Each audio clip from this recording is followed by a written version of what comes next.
La veille de rencontrer mes parents, il avait fait une énorme partouze. Donc juste avant de serrer la main de mon père, s'envoyer en l'air avec je sais pas combien de personnes. Coucou Melty, moi c'est Elsa et je vais vous raconter aujourd'hui comment j'ai découvert la double vie de mon ex, ou plutôt la centaine d'autres vies de mon ex.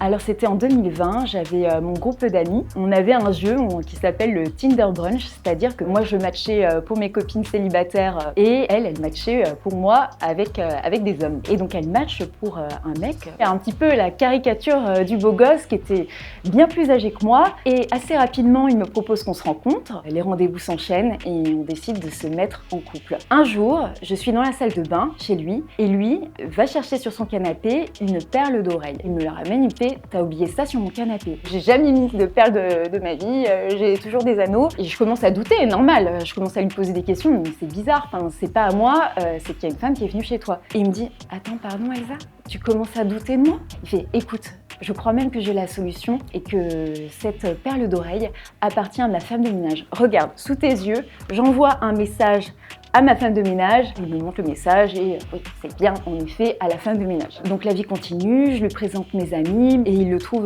vraiment très sympa, ils ont le même ressenti que moi et il me refait le coup, il sort du coffre de sa voiture une veste en cuir. Il me dit: t'as oublié ça dans le coffre de ma voiture. Quoi ? C'est pas la mienne, je le sais que c'est pas la mienne. Mais il était tellement convaincant, tellement manipulateur qu'il arrive vraiment à me retourner le crâne et je me dis ouais, bah ok, ça doit être la mienne, c'est moi qui perds l'esprit. Un jour, pareil, il me sort cette phrase: demain, je pars en Espagne voir ma famille. Je lui dis: mais attends, mais tu m'as jamais dit ça, je suis pas du tout au courant. Il fait: ouais Elsa, je pense que t'es vraiment très fatiguée. Il me dit: écoute, moi ce que je te propose, j'ai des vitamines qui sont super efficaces, je te propose d'en prendre. Voilà, je te donne les vitamines, elles sont vraiment très bien. Et donc le lendemain, il part en Espagne et moi j'ai la soirée d'anniversaire d'une amie qui ne connaît même pas. Il y a une fille qui arrive un peu en retard dans la soirée et je sais pas pourquoi, je ne peux pas vous expliquer. J'ai un flash sur cette fille et je sais qu'il faut que j'aille la voir. Je fais: excuse-moi, ça va te paraître trop bizarre, mais et je lui montre la photo de mon mec. Je dis: tu connais cette personne? Et là, je vois qu'elle change de tête et fait: ouais, je le connais, pourquoi?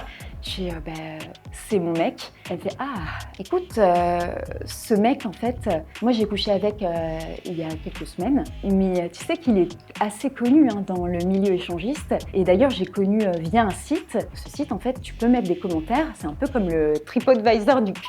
Et donc, je découvre entre 50 et 100 commentaires d'hommes, de femmes, de plusieurs personnes, de couples échangistes qui ont rencontré mon mec pendant la période où on était en couple. Je suis dévastée, je me rends compte que j'étais avec un monstre qui m'a manipulée, qui m'a fait culpabiliser, qui m'a fait me rendre folle. J'ai même découvert que la veille de rencontrer mes parents, il avait fait une énorme partouze. Donc juste avant de serrer la main de mon père, s'envoyer en l'air avec je sais pas combien de personnes. Et donc il revient d'Espagne, je veux le confronter face à face. Je veux le voir me mentir en vrai. Je lui donne rendez-vous dans le restaurant, le premier restaurant où on s'est rencontrés. J'ai un dégoût pour lui, je lui dis: je suis au courant de tout. Et là, il commence à avouer à moitié.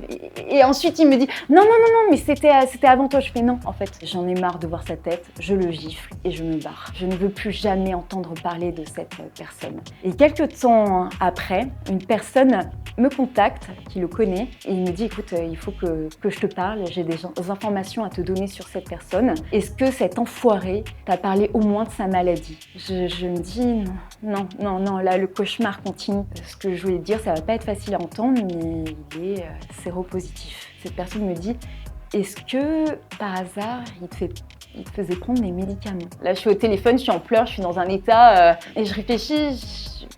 Ah oui, il faisait prendre des vitamines. Sache que ça n'est pas des vitamines. Ce qui t'a fait prendre, c'est la PrEP. Sauf que moi, je ne le savais pas, donc j'avais sans doute des effets secondaires.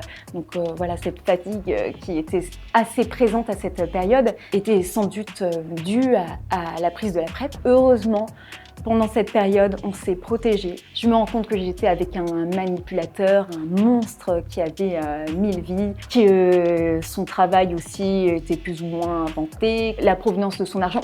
Tout est un mensonge. Dans ma reconstruction, là, je me dis, il va falloir que je me fasse aider. Donc, j'ai fait de l'hypnose pour pour que j'aille mieux, je me suis mise avec quelqu'un que je connaissais depuis des années. Aujourd'hui, je peux le dire, je suis heureuse et je suis heureuse en couple et très amoureuse.